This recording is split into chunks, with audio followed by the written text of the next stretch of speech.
Il faudra bâtir, comme je l'expliquais, des compromis. C'est une situation totalement inattendue. Nous allons devoir occuper des responsabilités ici à l'Assemblée nationale, la présidence de la Commission des finances, peut-être une questure. Je suis socialiste, je vais siéger au groupe socialiste parce que nous sommes différents. Nous serons force de proposition, ensuite charge au président de décider. Le séisme provoqué par le second tour des législatives, la confusion à l'Élysée et les appétits du Rassemblement national, c'est le sommaire de ce premier numéro du Bourbon de Serge.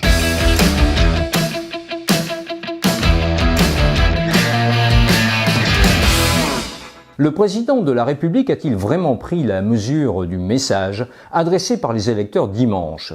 Il ne semble pas, tant son intervention hier soir était lunaire. Voilà qu'il est venu sommer les oppositions d'indiquer dans quelle mesure ces dernières sont prêtes à travailler avec lui. Je crois qu'il est donc possible, dans le moment crucial que nous vivons, de trouver une majorité plus large et plus claire pour agir. Je souhaite donc dans les prochaines semaines que ce dépassement politique se poursuive avec clarté et responsabilité. D'abord la clarté. Cela veut dire ne jamais perdre la cohérence du projet que vous avez choisi en avril dernier. Il faudra bâtir, comme je l'expliquais, des compromis, des enrichissements, des amendements. Pour cela, il faudra clarifier dans les prochains jours la part de responsabilité et de coopération que les différentes formations de l'Assemblée nationale sont prêtes à prendre. Entrer dans une coalition de gouvernement et d'action ? S'engager à voter simplement certains textes ? Notre budget ? Lesquels ? Pour avancer utilement, il revient maintenant aux groupes politiques de dire en toute transparence jusqu'où ils sont prêts à aller. En résume, le chef de l'État veut bien entamer la discussion avec les députés sur ses propres projets. Mais pas question d'élargir le débat aux propositions sur lesquelles les uns et les autres ont été élus. À la légitimité du Parlement, le chef de l'État oppose sa propre légitimité. Le problème, c'est qu'Emmanuel Macron n'est plus le maître du jeu. Depuis dimanche 20h, le cœur du pouvoir s'est déplacé de l'Élysée à l'Assemblée nationale. Désormais, c'est le Palais Bourbon qui a le dernier mot. L'Assemblée, chambre d'enregistrement, les députés godillots, c'est fini. Le bonapartisme a vécu, au moins pour un temps. Le président de la République se méprend sur le sens de son élection. Il ne s'agissait pas d'un vote d'adhésion à un projet singulièrement absent, mais d'un vote de rejet de Marine Le Pen. Et la meilleure preuve, c'est le résultat des législatives. Dimanche soir, Jean-Luc Mélenchon le soulignait. C'est une situation totalement inattendue, absolument inouïe.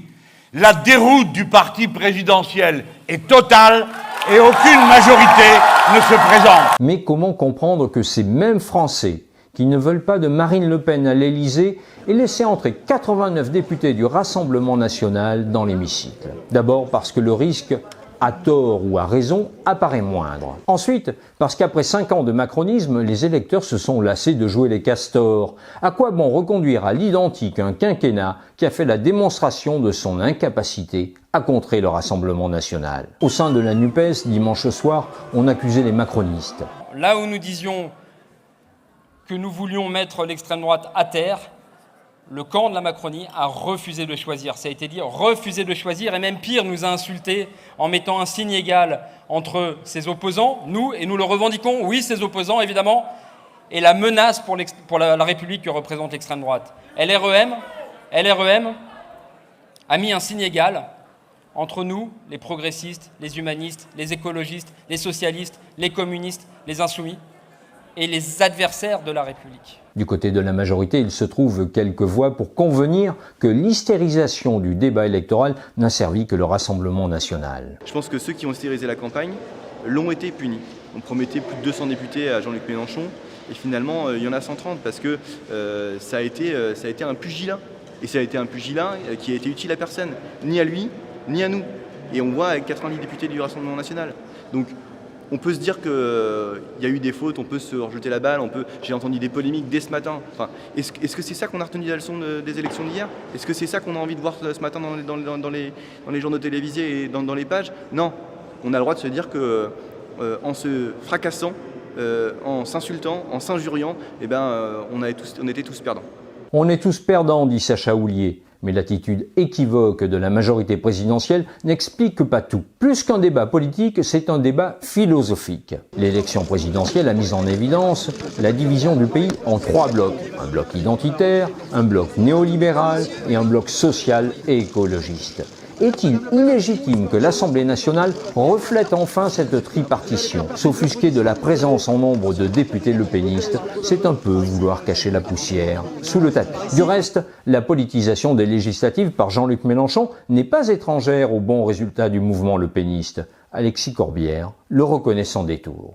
Nous avons politisé l'élection parlementaire et je dirais que peut-être que d'autres en ont aussi profité, mais ça c'est la démocratie. On a dit, ça c'est une analyse politique de notre équipe de direction, si on ne met pas un enjeu à l'élection législative, un enjeu c'est-à-dire que le pouvoir reste encore entre les mains du peuple et le peuple souverain peut encore choisir autre chose que Macron, eh bien l'expérience que nous avons, pour l'avoir vécu notamment en 2017, c'est que les gens ne viennent pas revoter à l'élection législative considérant qu'on a tranché, le président est élu et en général le seul camp qui reste le plus mobilisé c'est celui du président. Nous ne sommes pas les seuls à avoir dit il y a un enjeu. Mais ça c'est bien, enfin, je veux dire, parlementariser la vie politique quand on est républicain, c'est sain. Cette poussée du RN a conduit Jean-Luc Mélenchon à commettre son premier faux pas. Le chef des Insoumis est en effet convaincu qu'Emmanuel Macron finira par se rapprocher de Marine Le Pen. Il le confiait à ses troupes le soir du second tour. On l'a battu. Il n'a pas de majorité et comme il n'a aucun principe, il commence déjà la danse du vent devant n'importe qui veut bien l'aider à gouverner. Vous verrez qu'il finira par cirer les pompes de Madame Le Pen. Lundi matin, Marc Fesneau, le ministre de l'Agriculture, est venu donner corps à cette conviction. Selon son interprétation, la présidence de la Commission des finances de l'Assemblée, traditionnellement dévolue à un député de l'opposition, devrait revenir au Rassemblement national. Chez NUP, il y aura 3 groupes. 3 ou 4 même. Donc ce sera le RN.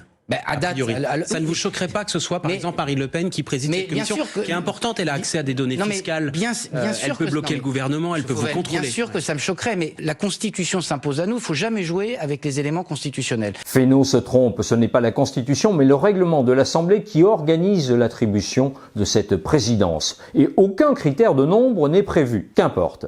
Le Rassemblement national estime que cette présidence lui revient de droit. Écoutez Sébastien Chenu ce même lundi. Nous allons devoir siéger dans des commissions, nous allons devoir occuper des responsabilités ici à l'Assemblée nationale, la présidence de la Commission des finances, peut-être une questure, une ou plusieurs vice-présidences de l'Assemblée. Nous comptons être des acteurs à part entière de l'Assemblée nationale. Marine Le Pen est probablement aujourd'hui allée s'en entretenir. Donc vous revendiquez la présidence de la Commission des finances? Ah oui, c'est la logique des institutions, c'est la tradition républicaine et cette tradition elle a été respectée jusque-là, c'est-à-dire cette présidence de commission elle échoit à quelqu'un, à un député se revendiquant de l'opposition, membre d'un groupe se revendiquant de l'opposition. Nous sommes l'opposition la plus importante, nous nous revendiquons évidemment de l'opposition et nous sommes prêts à assumer ces responsabilités. Voyant que la présidence de la commission est en train d'échapper à la NUPES, Jean-Luc Mélenchon improvise alors une conférence de presse devant les locaux de la France insoumise. Les macronistes tentent une opération de rassemblement qui est sans frontières puisqu'elle peut passer celle du Front National. Je me permets de faire une proposition. Naturellement, je m'en remettrai à ce que décideront les groupes, comme tout un chacun.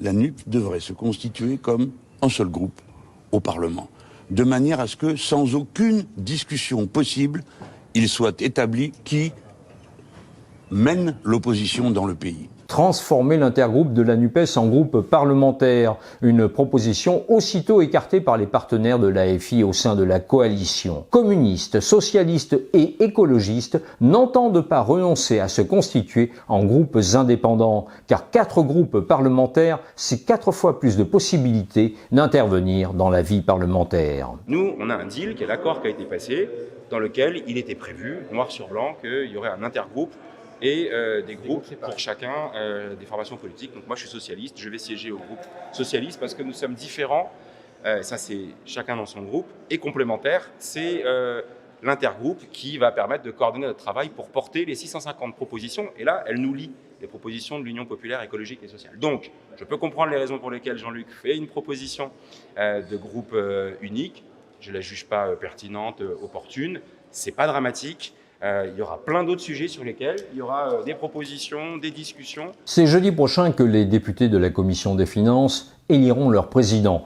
Dans l'intervalle, les prises de position se multiplient. Hier, dans les colonnes du Parisien, le président LR du Sénat, Gérard Larcher, expliquait qu'il serait logique que la présidence revienne à un lepéniste, au motif que le groupe RN compte 89 députés contre 75 pour la France insoumise. On n'a pas fini d'en parler. Quoi qu'il en soit, ce premier couac dans la partition de la NUPES alimente les espoirs de débauchage chez les soutiens du gouvernement. Cette alliance de la gauche soi-disant unie, elle a déjà explosé ce matin. Ce matin, on voit déjà des dissensions. Et ce matin, oui, mais justement. Donc ça veut dire quoi? Ça veut dire que chez certains sociodémocrates, on pourra trouver des appuis sur certains sujets. Peut-être que sur la droite modérée, on pourra trouver des appuis. Et peut-être que même à certains moments, on aura la droite modérée et les sociodémocrates en accord avec nous face aux extrêmes.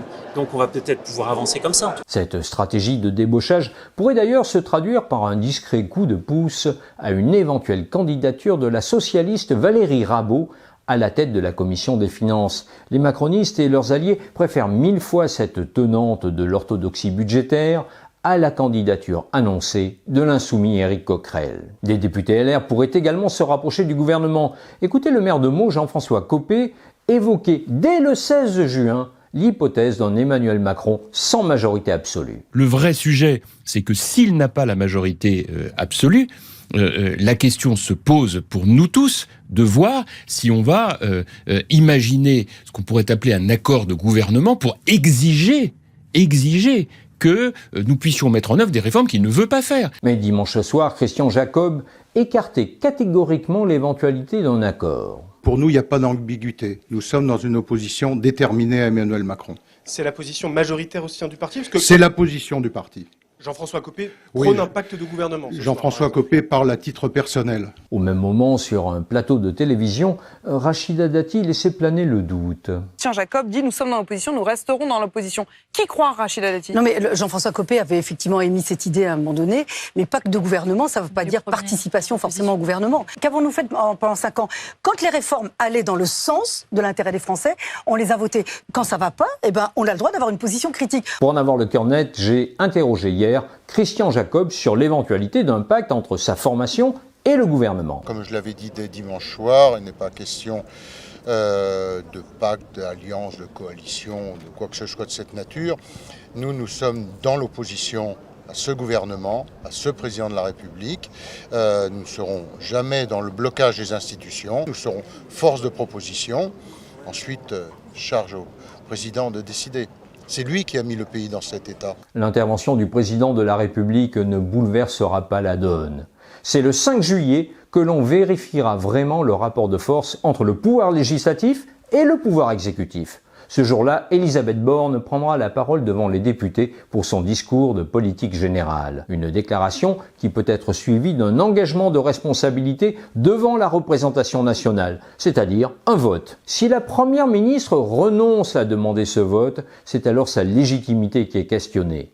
Mais si elle n'obtient pas la confiance de l'Assemblée nationale, alors le gouvernement tombe. Il reste donc 10 jours à Elisabeth Borne pour trouver les 43 députés qui manquent à sa majorité. Ce n'est pas gagné. Merci d'avoir regardé ce premier numéro du Bourbon de Serge.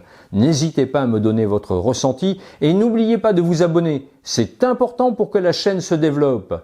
Je vous dis à jeudi prochain pour une nouvelle chronique.